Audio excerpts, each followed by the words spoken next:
నమస్తే, welcome to Telugu రాజ్యం. నేను మీరా. భలే మంచి మంత్రి గారి బేరం అంటూ మీడియా రంగంలో కథనాలు వస్తున్నాయి. ఓవరాల్గా ఎవరా మంత్రి ఏంటా కథనం అనే అంశం గురించి మనతో మాట్లాడడానికి ప్రముఖ పొలిటికల్ అనలిస్ట్ కేఎస్ ప్రసాద్ గారు ఉన్నారు. ఆయనతో చర్చిద్దాం. సార్ నమస్తే అండి. నమస్తే అండి. సార్ ఏంటి సార్ ఎవరా మంత్రి, ఏంటా మంత్రాలు ఏం జరుపుతున్నారు? టెండర్ల విషయంలో కొంచెం అవతవకలు ఉన్నట్లుగా వార్తలు వస్తూ ఉన్నాయి. ఏంటి సార్ అసలు ఎవరున్నారు? వాళ్ళు బరి తెగించినట్టుగా ఉంది సార్ ఈ వార్త తెలియ పైపచ్చి తెపల పేపర్ కూడా రాసాడు.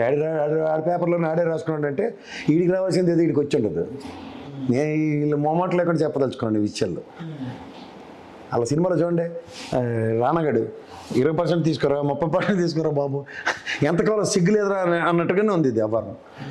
డీల్ కన్ఫర్మ్ అయిపోయి టెండర్లు ఆడికి పాడిన తర్వాత ఇచ్చిన తర్వాత ఆడికి కమిషన్కి హైదరాబాద్లో కూర్చొని మంత్రంలో అంటే నన్ను చూస్తే నవ్విపోయేది తెగింపుకు దూరంలో తప్ప ఇంకేం కనబట్టలేదు. రాసిన రాత ప్రకారం చూస్తే ఈడే రాసేసాడంటే ఇంక ఎంత లెవెల్లో జరుగుంటుందో ఊహించండి.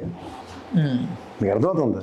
నాడు భజన కొట్టే బ్యాచ్ ఆ భజనోడే రాసేసాడంటే చిన్న విషయం కాదు అది. ఆంధ్రజ్యోతిలో వచ్చిన ఆర్టికల్ అదే. ఒక ప్రముఖ హోటల్లో కూర్చుని ఐటీ పరికరాలు కేంద్ర ప్రభుత్వం రాష్ట్ర ప్రభుత్వం కలిపి 40 కోట్లేమో కేంద్ర ప్రభుత్వం ఇస్తే 10 కోట్లేమో ఆంధ్ర ప్రభుత్వం ఇస్తే టోటల్ 50 కోట్లలో దగ్గర దగ్గర 4,580 సెట్లు కొనుగోలు చేశారు. ఏవి? టెక్నికల్ విభాగం నుంచి కంప్యూటర్లు కొనుగోలు చేశారట. కంప్యూటర్లు అవన్నీ ఎవరు కొంటారు? ఏ శాఖ కొంటుంది? ఏ శాఖ కొంటుంది? ఐటీ. ఇంకంతకని ఇంకేముంది? వీడి ధైర్యం చాలేదు ఆడి పేరు రాయడానికి. అంటే ఎంత అంటే ఏంటి సార్, అంటే సడన్గా ఇట్లా తెగించిన వాడికి తెడ్డే లింగం సామెత ఉంటుంది. అలా తెగించేసారు వీళ్ళు. మరి తెగింపుకి ఇది ఒక నిదర్శనం. టెండర్ విషయంలో కూడా హెడ్డింగ్లు కూడా ఏం పెట్టాడు చూడండి. గుట్టు బయటపడ్డా తగ్గేదిలే, ముడుపుల కోసం హైదరాబాద్లో భేటీ, హోటల్లో కంపెనీ ప్రతినిధులు చర్చలు, కంప్యూటర్ కొనుగోలుపై ప్రభుత్వం ఆరా. కొనుగోలు మాల్ అని కూడా రాశాడు. ఎలాగో పని అయిపోయింది కదా. ముందస్తు చర్చలు జరిగిన ఒప్పందం ప్రకారం భాగంగా టెండర్ దక్కించుకున్నారట. అంటే టెండర్ వేయడానికి ముందే చర్చించారు, నీకే ఇస్తారా బాబు అని.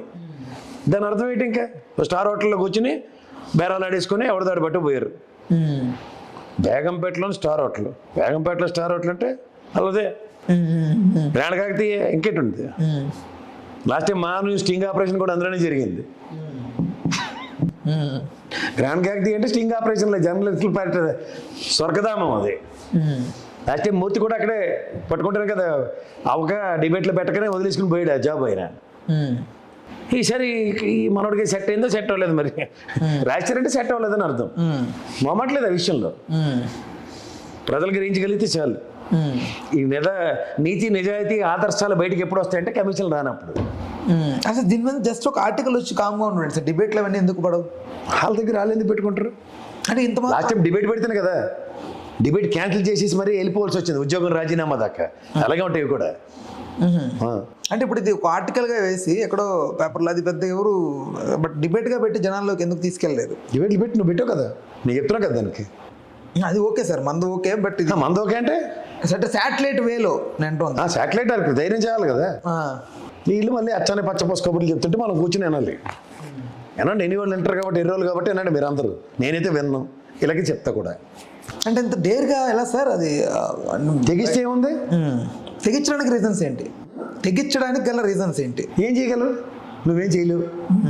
రేపొద్దున ఇంకో ఆర్టికల్ రాస్తాడు, అర్రే అసలు ఇందులో ట్రాన్స్పరెన్సీ బయట పెట్టడానికే పట్టుకోవడానికే ఇలా చేశారని.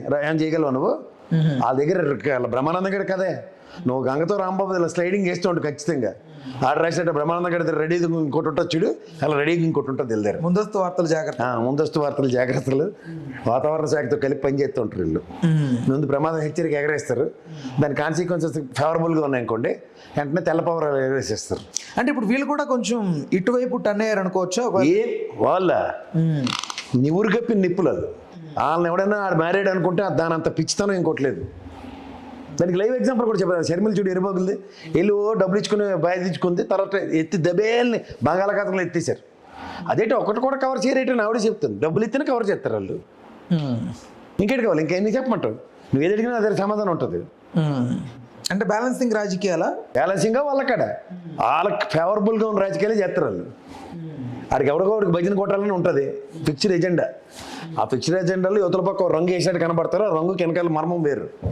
దాన్ని ఓసరవిల్లు రంగులు మార్చినట్టు మార్చడం అంటారు. అంటే రేపటి రోజు ఖచ్చితంగా వైసీపీ వస్తుంది, మళ్ళీ మనకు అడ్డంకులు ఏమన్నా పెడతారేమో అన్న ఉద్దేశంతో ఇప్పుడు దాకైతే తెగింపు ఉంది వాళ్ళకి, ఏమీ చేయలేరని దీంట్లో ఉన్నారు వాళ్ళు.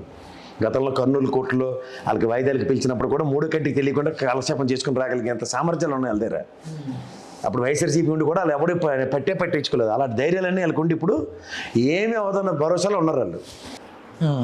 అదేంటంటే బరి తెగింపు అన్నదానికి జర్నలిజాన్ని పణంగా పెట్టేశారనుకో ఏదైనా జరిగిపోతుంది.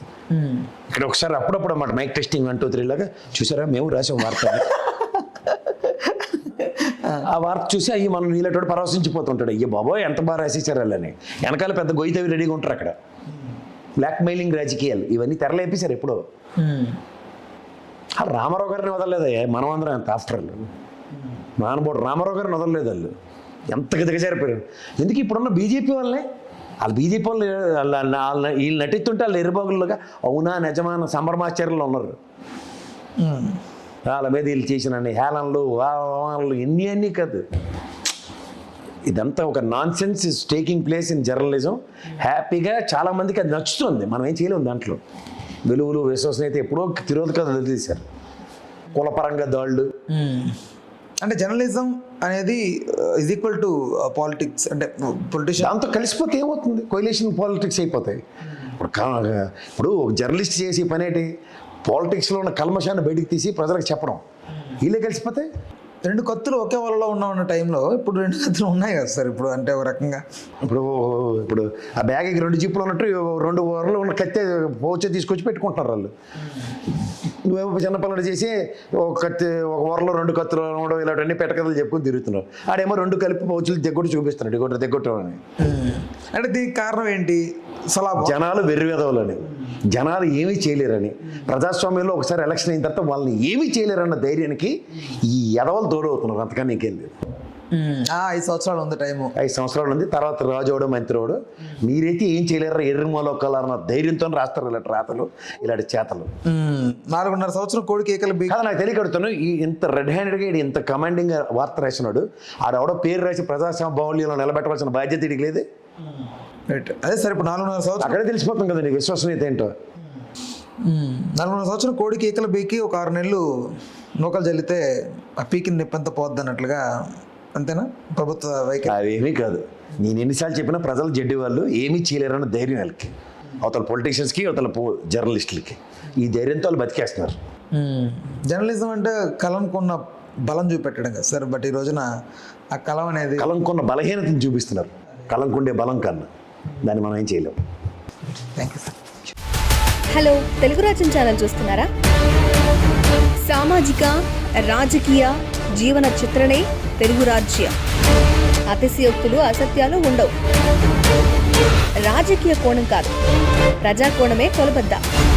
తెలుగు రాజ్యం వీక్షణ మీ ఉత్తమ అభిరుచికి నిదర్శనం.